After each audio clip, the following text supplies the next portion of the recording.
Dear students, ये B com part first ABST first financial accounting की class चल रही है, जिसमें मैं इंश्योरेंस क्लेम पढ़ा रहा हूँ।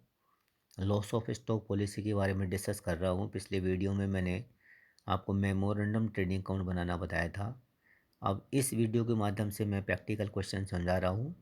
कुछ क्वेश्चन मैं इसी तरह से दूंगा, जैसे भी रिकॉर्डर वाले ही भेजूँगा। फिर एक जो स्पेशल क्वेश्चन आएगा, इसमें एबनॉर्मल आइटम वाला क्वेश्चन होगा, उसका मैं प्रॉपरली वीडियो बना के भेजूँगा आपको, है ना। अभी तो थोड़े इजी क्वेश्चंस हैं, इनको इसी तरह से समझने की कोशिश करें। देखिए क्वेश्चन में एक है कि 12 मई 2000, एक तो जब भी कोई क्वेश्चन स्टार्ट करें, डेट ऑफ फायर को कम से कम तुरंत अंडरलाइन कर लें, तभी आपको आगे चीज़ें समझ में आएंगी। 12 मई 2014 को एक कागज के व्यापारी श्री रवि के भवन में आग लग गई। तो इसको अंडरलाइन कर दीजिए, 12 मई 2014 को। ठीक है, आग लग गई। अधिकतर स्टॉक जल गया। बचाए गए स्टॉक की लागत 11,200 रुपये थी, यानी साल्वेज स्टॉक 11,200 है। इसमें कुछ स्टॉक ऐसा भी है जो क्षतिग्रस्त हो गया है ना, पूरी तरह नहीं जला है, थोड़ा जल गया है, तो उसको भी बचा लिया गया है और उसकी वैल्यू 10,400। तो इस तरह से साल्वेज वैल्यू अपने पास 10,400 प्लस 11,200 दोनों को ऐड करके लेस कर देंगे। Salvage stock insurance loss of stock निकालने के लिए जिनमें सूचनाओं से श्री रवि द्वारा बीमा कंपनी की स्टॉक की हानि के लिए किए जाने वाले दावे की राशि की गणना कीजिए। यदि पॉलिसी का मूल्य 70,000 रुपये, यानी स्टॉक पॉलिसी जो हमने ले रखी है वो 70,000 रुपये की ले रखी है। अब देखिए, his stock at the close of the ended 31 मार्च 2014, पिछले साल का जो क्लोजिंग स्टॉक था वो है 83,500। ये इस साल का ओपनिंग स्टॉक हो जाएगा, उस हम यहाँ लिख देंगे टू ओपनिंग स्टॉक 83,500। ये हाँ, मैं हाईलाइट कर देता हूँ इसको, 83,500, ये वाला 83,500 है। ठीक है। अच्छा, अब देखिए क्या करें, हिज परचेजेस फ्रॉम फर्स्ट, यानी इस फाइनेंशियल ईयर स्टार्ट होने से डेट ऑफ फायर क्या था, 12 मई 2014। तो 1 अप्रैल 2014 से 12 मई 2014 के बीच में जो ये परचेजेज बता रहा है, ये है 1,54,000। इसको हम यहाँ लिख देंगे परचेजेज। हो सकता है इसमें सेल्स रिटर्न भी हो तो लेस कर देंगे। अभी 1,54,000 है ना, 1,12,000, सॉरी ना, 1,54,000 सेल्स है, 1,12,000, तो 1,12,000 अपने यहाँ लिख देंगे परचेजेज, और सेल्स है 1,54,000, तो 1,54,000 सेल्स में लिख देंगे। अब ये कह रहे हैं कि on the basis of the past 3 year account mister Ravi earns the average gross profit of 25% of sales पे ही है 25%। बहुत ईजी क्वेश्चन हो गया ये तो जो सेल्स है 1,54,000, इसका 25% अपने यहाँ जीपी लिख देंगे टू ग्रोस प्रॉफिट 38,500। इस तरह से उसका जो बैलेंसिंग फिगर स्टॉक का वो आ जाएगा, closing stock date on fire 80,000 रुपये। देखिए stock on date of fire 80,000 रुपये है, जबकि हमने पॉलिसी केवल 70,000 रुपये की ली हुई है ना, तो इसलिए एवरेज क्लोज लगेगा। तो अब हम क्लेम निकालेंगे। तो देखिए क्लेम में ये मैंने लिख दिया है 80,000 रुपये का स्टॉक डेट ऑफ फायर को, और जो साल्वेज स्टॉक था और जो डैमेज्ड गुड्स था जिसकी एग्रीड वैल्यू 10,400, दोनों को हमने लेस कर दिया। लॉस ऑफ स्टॉक 58,400 ये आ गया।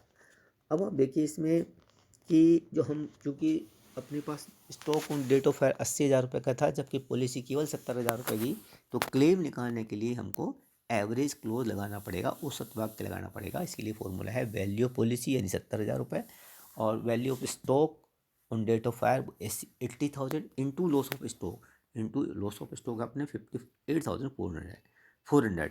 इस तरह से ये इसको फॉर्मूला में पुट करेंगे तो वैल्यू हो जाएगी 51,100। ये हम क्लेम सबमिट कर देंगे इंश्योरेंस कंपनी को। अब यदि किसी क्वेश्चन में एवरेज जीपी रेट नहीं दी हुई है, क्वेश्चन में यहाँ तो दी हुई थी इसलिए कर दिया। अब नेक्स्ट क्वेश्चन जो ले रहे हैं हम, इसमें एवरेज डेट नहीं दी हुई है, तो अब अपन को ये देखना है। देखिए सबसे पहले वही 30 सितंबर 2014 को एक फर्म के गोदाम में आग लगी, इसी को अंडरलाइन कर दी, 30 सितंबर 2014 को आग लग गई, ये कंसिडर ध्यान रखेंगे। फर्म की पुस्तकों में 6,380 रुपये का मूल्य का स्टॉक बच गया है।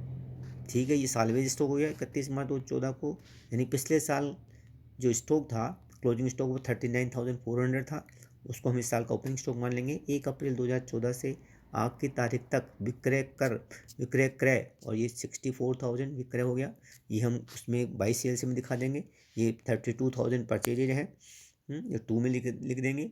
और इसके अलावा मजदूरी यानी डायरेक्ट एक्सपेंसेस के रूप में 9,200। देखिए जी, आप इसको जो मेमोरेंडम ट्रेडिंग अकाउंट बनाएंगे, ओपनिंग स्टॉक अपने लिख दिया 39,400, परचेजेज 32,000, सेल्स अपनी होगी 64,000 और इस तरह से वेजेज होगी अपनी 9,200।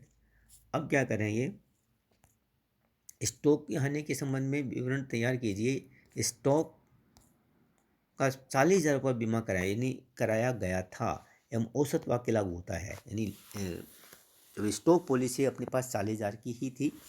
अब अपन को पिछले देखिए 9, 10, 10, 11, 11, 12, 12, 13, 13, 14 पिछले 5 साल के अपन को सेल्स और जीपी की वैल्यू दे रखी है। तो सेल्स और जीपी की वैल्यू, जीपी अपॉन सेल्स इन 200 करके जीपी रेट निकालेंगे। और 5 साल की जो भी ये रेट है 20%, 27% और ये है, ये फ्लक्चुएटिंग रेट है, इसलिए सिंपल एवरेज निकालेंगे। या तो इसमें इंक्रीजिंग ट्रेंड है या डिक्रीजिंग ट्रेंड है, इसलिए हम इनका सिंपल एवरेज निकालेंगे। 26% सेल्स के ऊपर ही है, सेल्स से परसेंटेज निकाली है, सेल्स का 20% हम यहाँ जीपी लिख देंगे। और इस तरह से closing stock on date of fire अपने पास आ जाएगा 33,240।